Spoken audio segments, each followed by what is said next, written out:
وہ اسرائیل کے وہاں پر چلتے ہیں, تو خالی تھوڑا سا سول کوڑا اٹھانے والے جو کام ہے وہ فلسطینیوں کے ہاتھ میں رہ جائے گا, اور امپورٹنٹ کام سارے اسرائیل, اور ملٹری ساری اسرائیل کی, سیکیورٹی ساری اسرائیل کی وہاں, تو یہ تو ختم ہو جائے گا ویسٹرن اسکرپٹ کو پورے طور پر. یروشلم. اچھا, ایک اور بات جو اس میں دکھ رہی ہے, سامنے آ رہی ہے, کہ اب تک کم از کم فلسطینیوں کو ایک سپورٹ تھا کہ جو عرب ہے کھل کر, مطلب بظاہر اندرون معاملہ کچھ اور تھا, کم از کم یہ تھا کہ انہوں نے اسرائیل کے وجود کو تسلیم نہیں کیا ابھی تک, تو یہ تھا ان کو سہارا تھا کہ آج نہیں تو کل فلسطین مکمل ریاست بنے گی یا ان کا سپورٹ رہے گا, ان کی لڑائی جاری رہے گی, تو جو اسرائیل ایک ناجائز قبضہ ہے, ایک ناجائز اسٹیٹ ہے, اس کے خلاف مہم جاری ہوگی. اب عرب ممالک نے تسلیم کر لیا کہ فلسطین, مصر اور اردن تو پہلے ان کی طرف مائل تھے, انہوں نے معاہدہ بھی کر لیا ہے, اب عرب امارات نے بھی کر لیا ہے, سعودی عرب رہ گیا, تو کیا لگتا ہے کہ جو فلسطینی ہے ان کا ملک کا جو ایک خواب تھا وہ شاید پورا نہ ہو سکے؟ نہیں, ایسا بالکل بھی نہیں ہے, ایسا ہرگز نہیں ہے, اس لیے کہ یہ لوگ تو پہلے سے ہی خفیہ طور پر, جیسے ہمارے ملک میں 1953 سے لے کے اور اب یہ 2013 تک خفیہ معاہدے تھے, اور تمام خفیہ طریقے سے اسرائیل کے ساتھ ہمارا ملک چل رہا تھا. بی جے پی کی سرکار بننے کے بعد انہوں نے خود بھی اعلان کیا کہ ہمارے تو پہلے سے چلے آ رہے تھے, اور اب باقاعدہ یہی حال عربوں کا ہے, ان کے پہلے سے چلے آ رہے تھے, اور یہی وجہ ہے اگر ان کے اسرائیل کے ساتھ تعلقات نہ رہے ہوتے تو فلسطین کا مسئلہ کب کا حل ہو گیا ہوتا. چونکہ یہ فلسطین کے بیچ میں چھرا گھونپتے رہے ہیں خفیہ طور پر برقع پہن کے, اس لیے وہ حل نہیں ہوا. اب یہ نقابیں جب اتریں گی تو پورا کا پورا عالم اسلام کے سامنے ایک حقیقت جو اب تک واضح نہیں تھی وہ واضح ہو جائے گی. عالم اسلام تو فلسطین کے ساتھ کھڑا ہوا ہے پہلے سے, جتنی مدد کر پاتا ہے کر رہا ہے, وہ مزید کھل کے کرے گا. اور یہ یاد رکھیے کہ عالم اسلام خالی عرب نہیں ہے, یہ عرب کی جو 6 گلف کنٹریز میں سے صرف 5 کنٹریز ایک ہیں, ان کے عوام ان سے ناراض ہیں, ان کی گلف کی امارتیں ختم ہو جانے والی ہیں. یہ بالکنائزیشن کا جو پروسیس ہے یہ وہ تیز ہو جائے گا. عرب کنٹریز کو توڑنے میں کی جو خواہش امریکہ اور اسرائیل کی ہمیشہ رہی ہے, اب یہ اس کی طرف پہلا مضبوط قدم اٹھا دیا گیا ہے کہ یہ ملک اور ٹوٹ کے کمزور ہو جائیں گے, اور اسرائیل جو مدینہ آنا چاہتا ہے, مدینے کے دروازے تک, اس پروگرام کو اس سے تقویت ملتی ہے. جو گریٹر اسرائیل کا جو پروگرام ہے, دجلہ اور فرات کے بیچ میں گریٹر اسرائیل. اچھا ڈاکٹر رحمانی صاحب, ہم یہ جاننا چاہیں گے, ہمارے آپ ناظرین کو بتائیے کہ عرب ممالک اسرائیل سے تعلقات کیوں قائم کرنا چاہتے ہیں, ان کا انٹرسٹ کیا ہے اس میں؟ دیکھیے, یہ آپ نے بہت ہی تلخ سوال پوچھ دیا, اور اس سوال کا جواب بھی صرف تلخ ہی ہو سکتا ہے. آپ اگر تاریخی پس منظر میں جائیں گے تو آپ دیکھیں گے کہ ترکی کی پہلی جنگ عظیم کے بعد ترکی کی خلافت کا خاتمہ کن ہاتھوں کے ذریعے ہوا. حالانکہ سامنے انگلینڈ تھا, لیکن انگلینڈ کو, برطانیہ کو مدد کرنے والے لوگ کون تھے؟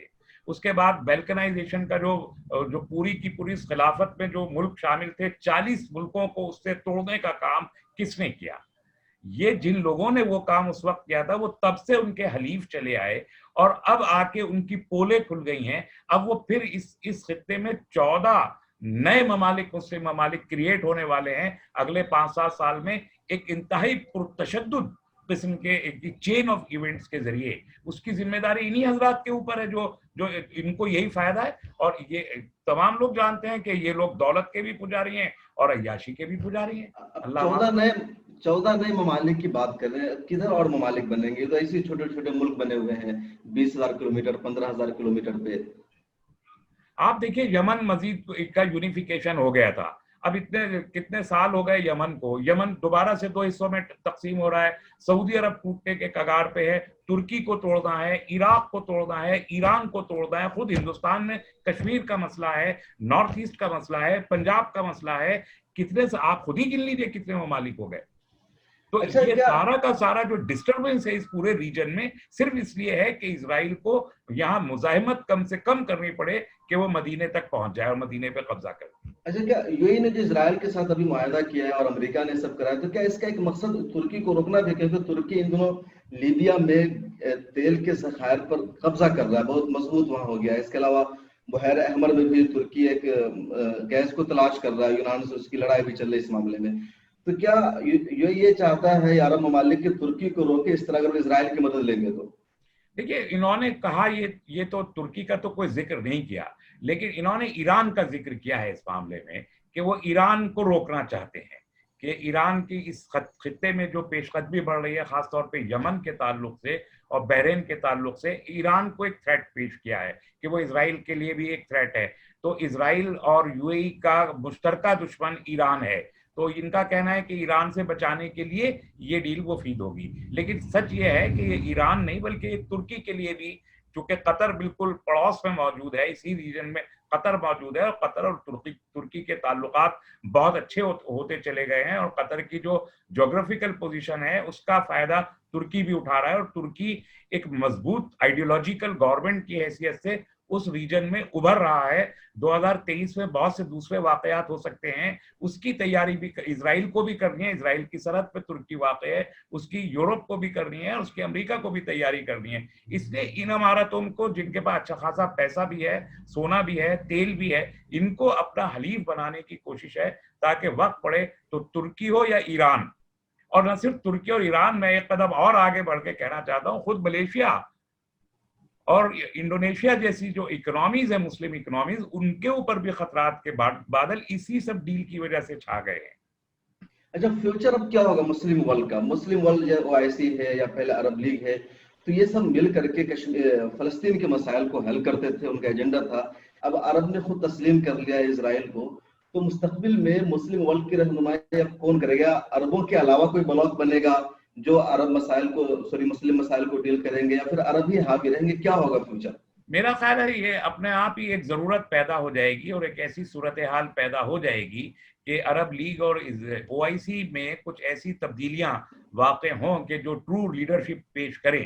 OIC تو رہے گا، عرب لیگ رہے یا نہ رہے، لیکن OIC رہے گا. ابھی جو پچھلے 2 سال کے واقعات کو اگر آپ دیکھیں، کشمیر کے ایشو پہ OIC کی میٹنگ کو بلانے کی جب کوشش کی OIC فارن منسٹرز کو، اس کو ٹال دیا گیا.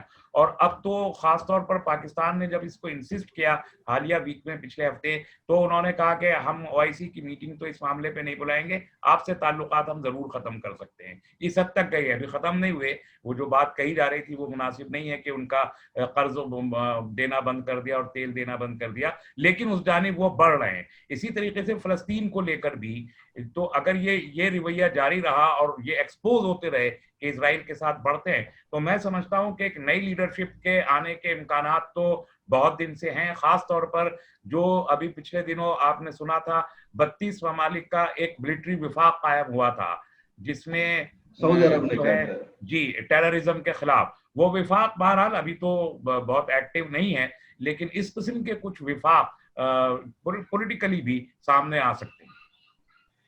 تو بہت شکریہ ڈاکٹر تسلیم رحمانی صاحب، مجھ سے بات چیت کرنے کے لیے اور فلسطین کے مسئلے پر اپنے خیالات کا اظہار کرنے کے لیے. شکریہ، بہت جزاک اللہ. بہت شکریہ. ناظرین، آپ ہمیں اگر یوٹیوب پر دیکھ رہے ہیں تو سبسکرائب کریں، اور اگر فیس بک پر دیکھ رہے ہیں تو لائک کریں. اس بارے میں آپ کی کیا سوچ ہے، آپ کیا رائے رکھتے ہیں، کمنٹ سیکشن میں ضرور لکھیے. پھر ملاقات ہوگی اگلے پروگرام میں کسی اور شخصیت کے ساتھ. اللہ حافظ.